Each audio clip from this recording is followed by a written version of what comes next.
السلام علیکم. آزاد کاسٹ کے ساتھ میں ہوں سزین جہان خان اور میرے ساتھ موجود ہیں حسن ایوب. حسن کیسے ہیں آپ؟ اللہ کا شکر. آپ سنائیں؟ اللہ کا کرم. بالکل ٹھیک. حسن ابھی ہمارے جو آرمی چیف صاحب ہیں انہوں نے ایک علماء نیشنل کانفرنس سے خطاب کیا, بڑا اچھا خطاب تھا, اس پہ آپ کیا کہنا چاہیں گے؟ دیکھیں, میں نے تو زندگی میں چند ہی اتنے جاندار خطاب سنے ہیں. یعنی اس سے پہلے اگر کوئی جاندار خطاب میں نے دی بیسٹ سنا تھا تو وہ بھی آرمی چیف کا تھا. وہ لاسٹ ایئر کنونشن سینٹر میں, اور وہ بھی علماء مشائخ کانفرنس تھی. اور آج اس کی جو سیکنڈ سٹنگ تھی اور 1 سال کے بعد ہوئی, اس میں بھی جو خطاب تھا, میں نے آرمی چیف کے دیگر خطاب بھی سنے ہیں, لیکن جب وہ علماء سے خطاب کرتے ہیں تو وہ بڑا جاندار خطاب ہوتا ہے. اور وہ بیسکلی ایک تو اس میں 2 باتیں ہیں. ایک تو اس میں قرآن پاک کے اتنے ریفرنسز ہوتے ہیں کہ وہ قرآن پاک کی بیسکلی ٹرانسلیشن کر رہے ہوتے ہیں, اور وہ بتاتے ہیں حافظ ہونا اور پھر ٹرانسلیشن سے قرآن کو سمجھنا, یہ بڑا فرق ہے. تو آرمی چیف کی جانب سے جس طریقے سے ایکسپلین کرنا شروع کیا, تو پہلے جب خطاب شروع ہوا تو اس ٹائم لوگوں کی انرجی لیول اور تھا, لیکن جب ان کا خطاب مڈ میں پہنچا تو آپ یقین کریں کہ جو علماء تھے جو کہ قرآن اور دین کو بہت سمجھتے ہیں, انہوں نے بھی نعرہ تکبیر اللہ اکبر کے نعرے لگانا شروع کر دیے. اور یہ وجہ بات یہ تھی کہ جی قرآن کے ریفرنس سے آرمی چیف نے جس مؤثر انداز سے اپنی جو بات بیان کی, جو وہ بات بیان کرنا چاہ رہے تھے کہ اسلامی تعلیمات کیا ہیں, تو وہ چیز جو ہے وہ بڑی امپریسو تھی. آج کے ان کے خطاب میں جو سب سے جو پیارا جملہ تھا, انہوں نے جو پاکستان کی سلامتی کے حوالے سے بات کر رہے تھے, تو معاملہ جو کانٹیکسٹ بتا دوں اپنے ویورز کو کہ کانٹیکسٹ یہ تھا کہ پاکستان کو عدم استحکام سے دوچار کرنے یا سازش کرنے والوں کے خلاف انہوں نے کہا جی کہ ان کے سامنے ہم کھڑے ہوں گے, لیکن انہوں نے کہا کہ پاکستان تھا, انشاءاللہ پاکستان جو ہے وہ اسلام کے نام پر مارز وجود میں آیا ہے, اس کی حفاظت اللہ تعالیٰ نے کرنی ہے, اور اس پاکستان کے اوپر 1,00,000 عاصم منیر قربان. انہوں نے کہا اس پاکستان کے اوپر 1,00,000 جو ہے سیاستدان قربان, اس پاکستان کے اوپر 1,00,000 علماء جو ہے وہ قربان. تو پاکستان سے متعلق جو انہوں نے بات کی, انہوں نے کہا ہماری حیثیت تبھی ہے کہ پاکستان ہے, پاکستان نہیں تو نہ پاکستان عاصم منیر کی کوئی حیثیت ہے اور نہ ہی پاک فوج کی کوئی حیثیت ہے. تو انہوں نے کہا فوج کی حیثیت, میری حیثیت اور ہم پاکستانیوں کی حیثیت اس وطن عزیز کے ساتھ ہے. تو بڑا ایک پیٹریوٹک جو ہے وہ فیل تھی ان کے خطاب میں. اور آج جو ایک اور چیز مجھے محسوس ہوئی کہ جو ایکویشن تھی between prime minister and chief army staff, وہ بڑی ایک اسٹرانگ نظر آئی کہ دیکھیں جتنے بھی قومی امور ہیں, جتنے بھی ریاستی امور ہیں, ان کے اوپر وہ یکسوئی کے ساتھ فوکس کر رہے ہیں. اور بالخصوص جو آرمی چیف نے اپنے خطاب کے اندر جو باتیں کی, انہوں نے تو ایک افغانستان سے معاملہ سٹارٹ کیا کہ افغانستان کا اور پاکستان کے جو تعلقات ہیں وہ کس طرح رہے, ماضی کا بھی کانٹیکسٹ بتایا, اور اس وقت جو ٹی ٹی پی ہے وہ ٹی ٹی پی جو ناپاک کارروائیاں پاکستان کے اندر کر رہی ہے یا جو کچھ وہ کر رہے ہیں, تو اس کو اب ٹالریٹ نہیں کیا جائے گا. یہ بڑا ایک پیغام انہوں نے دے دیا. اور انہوں نے یہ بتایا کہ جو دہشت گردی کے خلاف جنگ ہے اس میں ہمارے پختون بھائیوں کی قربانی ہے, اس کو خراج تحسین پیش کیا.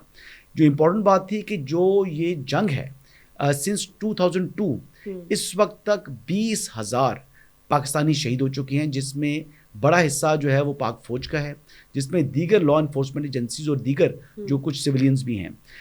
اس کے علاوہ آپ کا جو نقصان ہوا ہے تقریباً 90,000 لوگ اس میں زخمی ہوئے.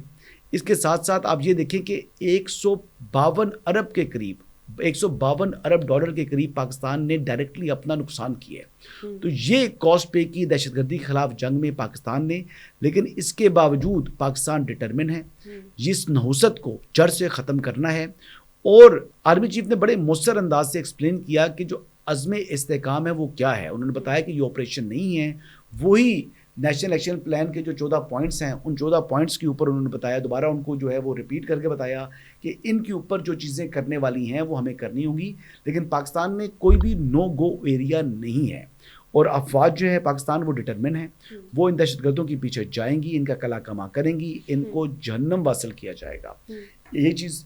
سیکنڈ بات جو انہوں نے کی جی کہ جو امپورٹنٹ بات تھی وہ سوشل میڈیا کے حوالے سے, کہ جو کئی لوگ منفی پروپیگنڈا کرتے ہیں سوشل میڈیا کو بطور ٹول استعمال کرتے ہوئے, اور عوام کو گمراہ کرتے ہیں, جوانوں کے مائنڈز کو پولوٹ کرتے ہیں, ہماری یوتھ کے. تو اس حوالے سے انہوں نے کہا جی کہ اس پر جو ہمارے علماء اکرام ہیں ان کو چاہیے کہ اپنے مساجد کے خطبات کے ذریعے اسٹوڈنٹس کی یا نوجوانوں کی یا یوتھ کی کو اویئرنیس دیں یا پاکستانیوں کو بتائیں کہ اصل حقائق کیا ہیں, دین اسلام کیا کہتا ہے, اور جھوٹ یا پروپیگنڈا کو اسپریڈ کرنا کتنا بڑا گناہ ہے. اچھا, اس کے علاوہ جو بنگلہ دیش کے حوالے سے بات کی کہ انہوں نے کہا کہ کچھ لوگ یہ تاثر دینا چاہ رہے ہیں کہ بنگلہ دیش کے بعد اب پاکستان کی جو at doorstep of Pakistan جو انقلاب ہے وہ دستک دے رہے ہیں. تو انہوں نے اس بات کی نفی کی. انہوں نے کہا کہ پاکستان میں انقلاب آ چکا 1947 میں, اور اب کوئی بندہ اپنی یہ سوچ اگر پھیلانا چاہ رہا ہے تو وہ سوچ اپنے پاس رکھے, وہ اپنی سوچ اپنے پاس رکھے. پاکستان اسلام کے نام پر قائم ہونے والی دوسری اسلامی ریاست ہے. پہلی ریاست طیبہ, انہوں نے بتایا ریاست طیبہ کا مطلب مدینہ منورہ میں جو ریاست ہے. ویسے تو ہم جو مدینہ کہتے ہیں, مدینہ از مین سٹی, لیکن جو اصل نام ہے وہ ریاست طیبہ ہے. طیبہ ہاں جو ہے ریاست طیبہ. ایک سوال, سوری آپ کو انٹرپٹ کر رہی ہوں. ہمارے جو پاک فوج میں لوگ ہوتے ہیں, جتنے بھی لوگ سلیکٹ ہوتے ہیں, وہ مطلب بہت پڑھے لکھے ہوتے ہیں, پڑھے لکھوں کی طرح وہ اپنے ملک کو دیکھتے ہیں, چلاتے ہیں. ہم لوگوں میں ایز اے نیشن کیا ہم جاہل ہیں کہ ہم ہر وقت اس دور میں ہم اچھی چیز کو بھی نیگیٹو لے رہے ہوتے ہیں, ہم اٹیک کر رہے ہوتے ہیں, جبکہ دیکھا جائے تو ایک پڑھا لکھا طبقہ ہے. کچھ ڈفرینسز ہوں گے جو شاید ایک لے مین کے مائنڈ میں آتے ہوں گے کہ جی پاک فوج شاید یہ غلط کر رہی ہے, وہ غلط کر رہی ہے, لیکن اتنی جہالت کیوں ہے کہ ہر وقت اٹیک کیا جاتا ہے؟ میں بتاتا ہوں اس کی وجہ یہ ہے. آپ کو معلوم ہے کہ جو عرب اسپرنگ پھیلا تھا اس میں مین ٹول کیا تھا, اور آرمی چیف نے بھی اس کا ذکر کیا کہ جو عرب اسپرنگ پھیلا وہ سوشل میڈیا کے ذریعے پھیلا. اچھا, آپ یہ بھی دیکھ لیں کہ آپ کی جو افواج ہیں, دیکھیں جتنے بھی ممالک جن کا ان کو ذکر کیا, لیبیا کا, عراق کا یا دیگر GCCs ممالک ہیں, وہاں پر جو فال ہوا وہ فال ہونے کی وجہ کیا تھی؟ وہاں پر جو ہے نا ان کی فوج مضبوط نہیں تھی. اب پاکستان کی جو افواج ہیں وہ بڑی مضبوط ہیں, وہ پاکستان کے لیے اپنی جان کی قربانی دینے سے دریغ نہیں کرتی, جیسے 20,000 جانوں کا قربانی دی. تو یہ مثال جو ہے, یہ دنیا کی کوئی دوسری فوج اس لیول کے اوپر قربانی نہیں دے رہی, اور وہی وجہ ہے کہ اسی لیے اب ٹارگٹ کیا جا رہا ہے کہ پاکستان کی فوج کمزور ہوگی تو پاکستان کمزور ہوگا, نقصان اپنا ہوگا. تو یہ بیسکلی فلسطین میں ہو رہا ہے جو منفی پروپیگنڈا, اور یہی بات ہے اگر خدا نہ خواستہ ایسی صورتحال ہوئی تو تقابلی جائزہ بھی دیا انہوں نے, آرمی چیف نے, انہوں نے یہی کہا کہ پاکستان کا خدا نہ خواستہ اگر ایسی صورتحال بنتی ہے تو کوئی دنیا ریسکیو کرنے کے لیے آپ کو نہیں آئے گی, پھر آپ کو اپنے حال پہ خود جو ہے وہ انحصار کرنا پڑے گا. تو یہی بات کی ہے نا, یہی بات کی ہے کہ سوشل میڈیا کے ذریعے جس قسم کا منفی پروپیگنڈا پھیلایا جا رہا ہے, جو ڈیجیٹل دہشت گردی بھی ہے, اور اس میں ایک اور چیز بھی آپ دیکھ لیں کہ ابھی جو گڈ نیوز ہے اس متعلق کہ 14 اگست کو جو نیشنل فائر وال ہے اس کا انوگریشن ہونے جا رہا ہے. اب اس کو کس طرح ایکسپلین کیا جائے؟ جو نیشنل فائر وال ہوگی وہ جو سمجھ لیں کہ جو ڈیٹا پیکٹس ہیں, جو ڈیپ ڈیٹا پیکٹس ہیں, ان کو بھی مانیٹر کر پائے گی, یعنی کوئی VPN کے پیچھے چھپ نہیں سکے گا. اور جو بھی جو ٹریفک ہے, جو مواد ہے, وہ فلٹر ہو کر جو ہے عوام تک پہنچے گا.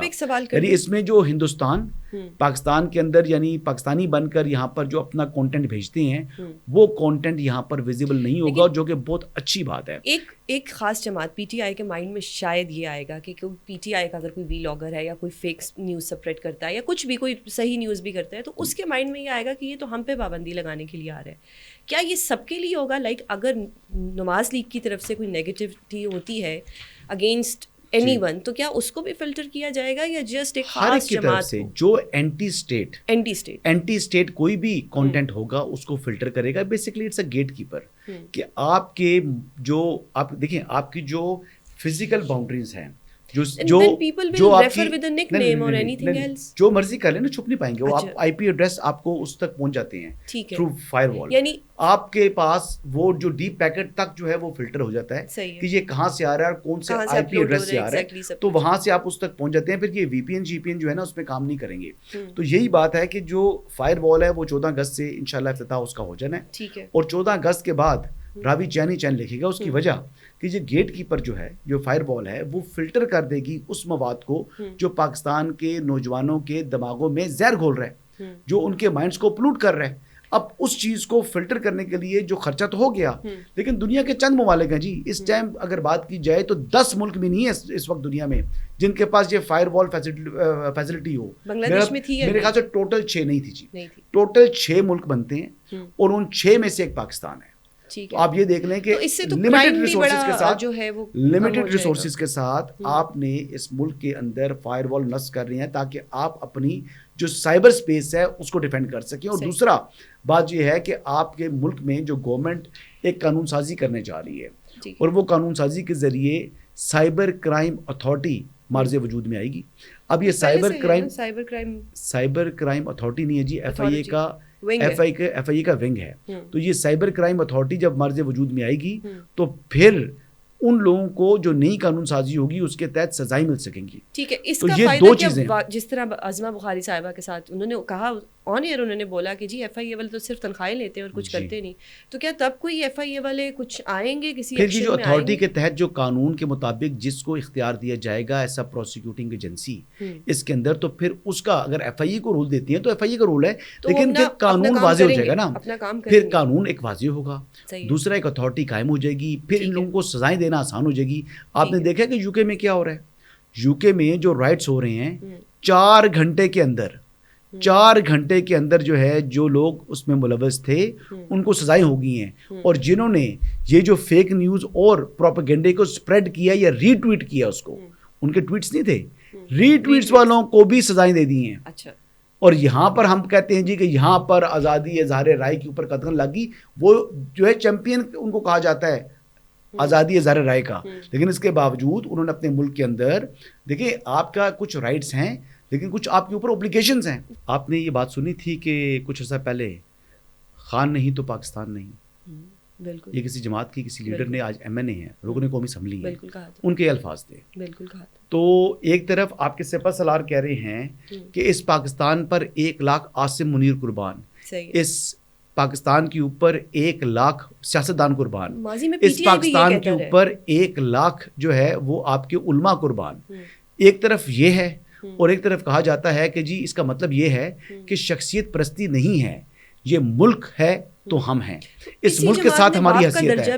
نہیں، باپ کا درجہ دیا ہے. میں آپ کو بتا رہا ہوں کہ اسی جماعت کی جانب سے جب یہ بات آئی تو انہوں نے کتنی انفارچونیٹ بات ہے، یہ کتنی قابل مذمت بات ہے، یہ بڑی افسوسناک بات ہے. اس جماعت کو خود دیکھنا ہوگا. ہاں ساڑی گل ہوگی والا چکر جو ہے نا وہ تھوڑا سا شاید میرے خیال کے مطابق آج پرائم منسٹر کی اور چیف آرمی اسٹاف کی ایجوکیشن دیکھ کر بہت سے لوگوں کو مایوسی ہوئی ہوگی.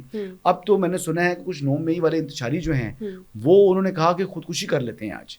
پھر کچھ اطلاعات ملی کہ وہ بھاگتے بھاگتے جو ہے نا وہ جوتے چھوڑ کر اپنے چھتوں پر پہنچ گئے. اب وہ سنا ہے کہ وہ چھلانگ لگانے لگے ہیں اپنی چھتوں سے خودکشی کرنے کے لیے کہ وہ تو سمجھ رہے تھے ساڑی گل ہوگی، لیکن وہ گل اس طرف جا رہی ہے کہ ان کو اتنی مایوسی ہو چکی ہے کہ یہ تو آرمی چیف اور جو پرائم منسٹر ہیں وہ بڑے کمفرٹیبل طریقے سے ایک دوسرے کے ساتھ کام کر رہے ہیں، ان کا بڑا اچھا ورکنگ ریلیشن ہے. تو اب ان 9 مئی والی انتشاریوں نے خودکشی ہی کرنی ہے نا، اور کیا کرنا ہے. مطلب انہیں ڈر ہے کہ ہم پکڑے جائیں گے، سزائیں ہوں گی، کچھ آپ ایسا کہنا چاہ رہے ہیں؟ میں یہ کہنا چاہ رہا ہوں کہ ان کو تو لگ رہا تھا کہ ساڑی گل ہوگی، ساڑی حکومت آ رہی ہے. اب دیکھیں نا کل رات کو لوگ کہہ رہے تھے جی کہ بنگلہ دیش میں راوی چینی چین لکھ رہا تھا، تو بات یہ ہے کہ میں تو کل کہہ دیا تھا کہ راوی چینی چین لکھ رہا ہے، تو پھر آج chief army staff general Asim Munir اور پرائم منسٹر پاکستان میاں شہباز شریف ان دونوں نے ٹی وی پر آ کر ثابت کر دیا جس طریقے سے ان کے آپس میں ایک باڈی لینگویجز دونوں کی موجود تھی، دونوں ایک دوسرے سے متعلق جنہوں نے گفتگو کی، انہوں نے کہا جی کہ ہمارے لیڈر جو اس ٹائم جو ہے وہ پرائم منسٹر ہیں، یہ آرمی چیف نے بولا. اور جس طریقے سے پرائم منسٹر نے آج تعریف کی، حسن جس طرح خان صاحب نے کل کہا کہ اگر پی ٹی آئی کے لوگ 9 مئی کے واقعات میں ملوث پائے گئے تو معافی بھی مانگ لوں گا. جی، تو ان کا سی سی ٹی وی فوٹیج دکھائے، فیئر سٹیٹمنٹ، بہت فیئر سٹیٹمنٹ ہے. جی میں نے کب کہا ہے فیئر سٹیٹمنٹ نہیں ہے. تو پھر یہ کیوں اتنا ٹی وی پہ دکھایا گیا اور اس کو کنٹروورشل بنایا گیا کہ جس طرح جی خان صاحب نے معافی مانگ لی، خان صاحب نے مشروط معافی مانگنے کا اعلان کیا نا، مشروط، انکنڈیشنل نہیں تھی، کنڈیشنل اپالوجی کی بات کی انہوں نے. کس کی بات کی؟ Conditional apology. ٹھیک ہے، ویسے کنڈیشنل اپالوجی کیا ہوتی ہے؟ جس میں کنڈیشن یا معافی ہوتی ہے یا نہیں ہوتی، لیکن ڈونٹ یو تھنک مشروط معافی کیا ہوتی ہے؟ اچھا اب ہوتا کیا ہے جی، خان صاحب کہتے ہیں کہ مجھے سی سی ٹی وی فوٹیجز دکھائی جائیں، ایگزیکٹلی، اور وہ سی سی ٹی وی فوٹیجز دیکھ کر تو اگر وہ سامنے آ گئی تو میں ان لوگوں کو خود پارٹی سے بھی نکالوں گا اور پبلک اپالوجی بھی کروں گا. یہ خان صاحب نے کہا. تو پھر آج اپنے ٹیلی ویژن چینلز کے اوپر کچھ ویژول چلتے ہوئے دیکھیں. اچھا ایک ISPR کی لاسٹ ایئر ریلیز ہوئی تھی 50 منٹ کی ڈاکومنٹری. اس ڈاکومنٹری کے اندر جناح ہاؤس کی CCTV فوٹیج بھی موجود ہے, اور اس ڈاکومنٹری کے اندر PF ایئر بیس کی CCTV فوٹیج بھی موجود ہے. تو میرے خیال سے PTV کو وہ بار بار, میں نے کل بھی یہ بات کی تھی, آج پھر ریپیٹ کرتا ہوں, کہ پاکستان ٹیلی ویژن کو بار بار کم از کم دن میں 10 مرتبہ وہ 50 منٹ والی ڈاکومنٹری چلانی چاہیے.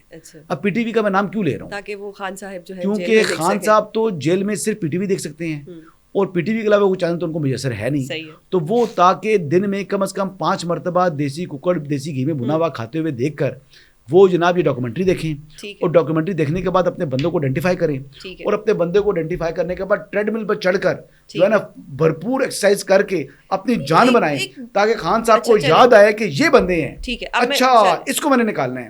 ویسے پوچھنا تھا میں نے سوال میرے سے, اس جو 50 منٹ کی ڈاکومنٹری ہے اس میں کوئی صنم جاوید نامی خاتون ہے, وہ کون ہے؟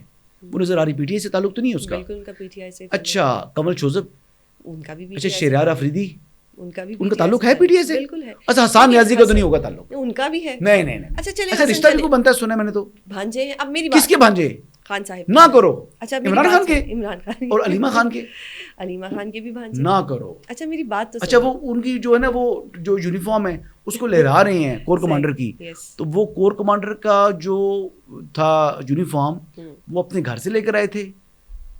آپ کی کچھ باتیں ہیں جن پہ میں خان صاحب کو ماضی میں کور کمانڈر رہے ہیں کروں گی, لیکن حسن پچھلا کہاں سے لے کر آئے تھے؟ جب PTI میں ہے یا نہیں ہے؟ وہ ہیں, بالکل ہے. یہ سارے لوگ ہیں جن کا. تو پھر خان صاحب کہہ رہے ہیں کہ ایک بندہ دکھا دے میرا ورکر, تو میں نہ صرف جو ہے وہ معافی مانگوں گا, بلکہ میں جو ہے وہ اس کو پارٹی سے نکال دوں گا. فیئر اسٹیٹمنٹ, خالی عمل بھی کرے نا, خالی اسٹیٹمنٹ دینی ہے نا جو ہمارے بندے ہیں. بھائی میں آپ نے حسان نیازی کو دیکھی ہے یا نہیں دیکھی فوٹیج؟ دیکھی ہے, بالکل دیکھی. تو پھر نکالنا چاہیے ان کو, نہیں نکالنا چاہیے؟ اگر خان صاحب نے خان صاحب نے تو کل کہہ دیا نا, آج بھی اس بات پر قائم ہے. بالکل انہوں نے کہا جی میں کل والی اپنی بات پر قائم ہوں. اب ذرا اس کے پاسٹ میں بھی چلے جائیں کہ یہ سب ہوا کیوں.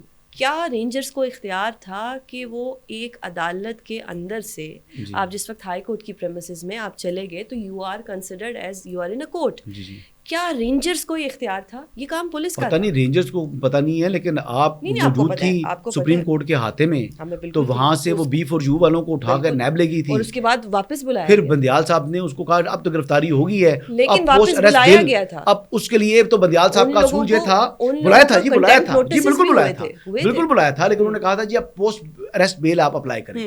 یہ ہوا تھا نا B4U والے کے لیے. پھر خان صاحب کے لیے پوسٹ اریسٹ بیل کا وہ پرنسپل الاؤ کیا تھا انہوں نے. اس B4U والا جو آدمی تھا اس کے لیے تو معیار ان کا اور ہو گیا تھا, لیکن پھر عمران خان صاحب کے لیے گڈ ٹو سی یو والے تھے نا, تو اس کے لیے ان کا معیار بدل گیا. Good to see you. اچھا مجھے صرف ایک چیز بتا دیں کہ سپریم کورٹ نے بھی اس دن کی جو گرفتاری تھی اس کو الیگل کہا, اس بات کو بھی مانا. B4U والے کی کیوں نہیں کہا تھا؟ اس کو بھی کہا. کنٹیمپٹ نوٹسز ہوئے تھے, کنٹیمپٹ تو کیا نہیں تھا اخباروں میں آئی تھی. انہوں نے کہا تھا کنٹیمپٹ کر دیں گے, پہلے انہوں نے نوٹس کیا تھا, نیکسٹ ہیئرنگ پر بلایا تھا, بلانے کے بعد انہوں نے کہا جی نہیں کریں گے نا, پھر انہوں نے نہیں کیا, پھر انہوں نے کہا جی آپ پوسٹ اریسٹ بیل اپلائی کریں, اب اریسٹ ہو گیا. تو کیا اب کیا اسٹیبلشمنٹ بھی خان صاحب سے معافی مانگے گی کیونکہ رینجرز نے گھسیٹا خان صاحب کو؟ کیا اسٹیبلشمنٹ بھی معافی کیونکہ ایک کنڈیشنل اپالوجی ہے نا. گربان پکڑا تھا انہوں نے, ہاں گھسیٹ کے لے گئے تھے, بڑا ہی غلط کیا تھا, وہ غلط کیا تھا. اب اس کے اوپر ایک عوام کا رد عمل آئے گا, نیچرلی آئے گا. ایک کوسچن میرا بھی ایک آتا ہے, اس کا جواب دیں. وہاں سے جب ان کو گرفتار کیا تھا تو اس دن تو خان صاحب بیچارے ویل چیئر کے اوپر تھے, تو پھر 2 دن بعد جب رینجرز کے پاس وہ رہے, تو پھر جب ان کو ججز گیٹ سے بلایا گیا مرسیڈیز کے اندر سپریم کورٹ آف پاکستان میں, تو عبدالقیوم صدیقی صاحب ہمارے دوست ہیں, کچھ اور صحافی ہمارے دوست ہیں, ینگ لڑکے ہیں, ان کے مقابلے میں تو آدھی عمر ہے ان کی, تو وہ خان صاحب اتنا تیز چل رہے تھے کہ وہ خان صاحب کو پہنچ نہیں پا رہے تھے, تو خان صاحب مکر کر رہے تھے. نہیں, خان صاحب جب رینجرز کے پاس سے پہلے گرفتاری سے پہلے مکر کر رہے تھے کہ وہ چل نہیں سکتے, اور پھر بعد میں ان کو کیچ اپ کرنا مشکل ہو گیا تھا. پلیٹلیٹس کم ہونے والے مکر ہم نے اپنے ماضی میں دیکھے نا. نواز شریف صاحب تو ہیں برے نا, چھوڑیں اس بات کو نا. آپ یہ بتائیں کہ عمران خان صاحب مکر کر رہے تھے, کتنی پیاری بات. عمران خان صاحب نے مکر کیا تھا, تو وہ نواز شریف صاحب میں سوال پوچھ رہا ہوں کہ عمران خان صاحب نے مکر کیا تھا نہیں تھا؟ یہ کر کے مکر تو سارے کرتے ہیں, مجھے نہیں پتا خان صاحب کرتے ہیں, لیکن بڑوں سے سیکھتے ہیں بچے, تو انہوں نے اپنے بڑے سے سیکھا ہوگا. بڑے تو خان صاحب شاید میرے سے عمران خان صاحب سے بڑے ہی ہوں گے سالے, یا شاید برابر عمر ہوگی ان کی, یہ مجھے اب ایج کا نہیں پتا, لیکن اچھا مطلب ایک بڑے تو وہ تھے جب خان صاحب جب چھوٹے تھے تب انہیں کو دیکھتے تھے, ان کے ساتھ فوٹیجز بھی ہیں خان صاحب کی, تو بندہ اپنے بڑوں سے. اچھا ہاں, وہ سیکھتے ہوئے نا. نواز شریف صاحب تو نہل ہو کر اہل ہو گئے. ایک چیز بتائیں, اب خان صاحب تو نہل ہیں, اور اب تو کونسلر بھی نہیں بن سکتے. آپ کا کہتے ہیں لیکن ان کو اڈیالہ کا چانسلر بننے کا موقع ضرور مل چکا ہے. پتہ نہیں کسی برطانوی یونیورسٹی کے چانسلر بنیں گے نہیں بنیں گے, لیکن وہ اڈیالہ کے چانسلر بننے کا ان کے پاس موقع موجود ہے. اڈیالہ کا چانسلر جو نہیں بن سکتا اس وقت لیڈر نہیں دکھایا گیا, وہ آپ کو بہتر پتا ہے میں کس کی بات کر رہی ہوں. اب وہ چانسلر بنے نہ بنے ماشاءاللہ آکسفورڈ یونیورسٹی کے لیے نامینیٹ نہیں ہوئے, وہ بھی نہیں ہوئے, وہ بھی نہیں ہوئے, نہیں وہ بھی نہیں ہوئے. چلیے نام تو آیا نا, نام بھی نہیں آیا. چلیے آپ کو پتا ہے نام بھی نہیں آیا, انہوں نے کہا ابھی تک تو ہم نام فائنلائز کیے ہی نہیں ہے. میں بھی بات پوری کروں گی. کینیڈین یونیورسٹی میں محترم ہمارے نواز شریف صاحب کی تصویر دکھائی اور کہا گیا کرپشن اینڈ کرپٹ پریکٹسز, اور تصویر دکھائی کن کی؟ نواز شریف صاحب کی. تو شکر ہے خان صاحب کی اس طرح یونیورسٹیز میں ایز اے چانسلر تو ایک ان کو نامینیٹ کیا جاتا ہے. اچھا اڈیالہ میں بھی میری بات سنیے, جیلیں بنی ہیں مردوں کے لیے, جیلوں میں مردی جاتے ہیں, کم از کم پلیٹلیٹس کا بہانہ کر کے بھاگتے نہیں ہیں, تو مرد ہیں فیس کریں. نہیں وہ تو عمران خان صاحب کے پاس جو لوگ. اچھا میری بات سنیں, خان صاحب تو خود کہتے ہیں جوڈیشل کمیشن جو ہے وہ بنوا دیں, وہ ٹھیک ہے وہ ڈیسائیڈ کر لیں گے, بنوا دیں. دیکھیں پھر اچھی بات ہے, بلکہ موقع مل گیا معافی منگوانے کا. مشروط معافی انہوں نے مانگی نا, میں تو بہت دنوں سے کہہ رہا ہوں کہ عمران خان صاحب کے پاس جو لوگ یہ بات کرتے ہیں کہ عمران خان صاحب کے پاس تمام آپشنز ختم ہو چکی ہیں, یہ بات درست نہیں ہے. پھر بھی وہ عمران خان صاحب کے پاس جو کل بھی آپشن مجھے رینجرز نے گھسیٹا کہ آپ کا حق نہیں تھا کہ آپ مجھ سے معافی مانگیں. عمران خان صاحب کے پاس ایک آپشن ماضی میں بھی تھی, ٹھیک ہے, آج بھی ہے اور مستقبل میں بھی ہوگی, کہ وہ جو ہے وہ پاؤں پڑنے کے, وہ پاؤں پڑ چکے ہیں, اور یہ آپشن وہ ایکسرسائز کرتے رہیں گے. میں نے نہیں دیکھا انہیں پاؤں پڑتے ہوئے, وہ اپنے سٹانس پہ وہ یہ کہہ رہے ہیں کہ معافی کے لیے میں تیار ہوں, اور کیا پاؤں پڑنا ہوتا ہے.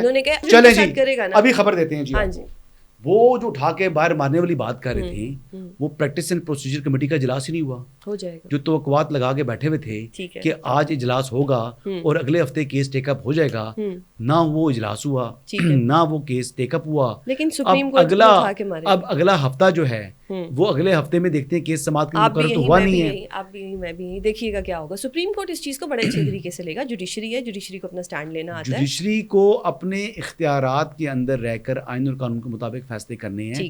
جوڈیشری آئین سے اور قانون سے, لیکن جوڈیشری پہ الزام بھی بڑے لگتے ہیں. ابھی یہ بھی کہا جا رہا ہے انہوں نے حلے بھی اٹھایا ہوا ہے آئین اور قانون کے مطابق فیصلے کرنے کا, لیکن بہرحال میرے خیال سے ہماری بات چلیں ٹھیک ہو گیا. بٹ اسٹل ایسے کہ یہ آن ریکارڈ رہے گا کہ آپ بھی دیکھیں گے, میں بھی یہی ہوں انشاءاللہ. میں نے کبھی نہیں کہہ رہا کچھ نہیں ہوگا, میں کہہ رہا ہوں کہ جی ابھی پاکستان میں کبھی بھی کچھ بھی ہو سکتا ہے. ابھی یہ کیس فکس نہیں ہوا. صحیح ہو گیا. تو مطلب میں یہ کہوں گی کہ پاکستان میں کسی بھی وقت کچھ بھی ہو سکتا ہے. لائک کل آپ ٹیبل کس طرف بیٹھے ہوں گے, شاید میں ٹیبل کی اس طرف بیٹھی. میں تو کہہ رہا ہوں آپ کہہ دیے میرا جو ہے نا وہ فیس اس طرف سے اچھا نہیں آتا, ورنہ تو میں تو جس اس طرف بٹھا دیں میں بیٹھ جاؤں گا. ٹھیک ہو گیا حسن, آپ کے وقت کا بہت شکریہ. انشاءاللہ کل پھر ہم آپ سے پوڈ کاسٹ پہ کچھ دیکھیں گے, کوئی نئی ڈیولپمنٹ صبح تک ہوتی ہے نہیں, کیونکہ ایوری ڈے کوئی نہ کوئی ایک ٹوسٹنگ اسٹوری جو ہے اور انٹرسٹنگ اسٹوری جو ہے وہ آئی جاتی ہے. تھینک یو سو مچ. اگر آپ کو ہمارا چینل پسند آئے تو اس کو لائک اور سبسکرائب ضرور کیجیے گا.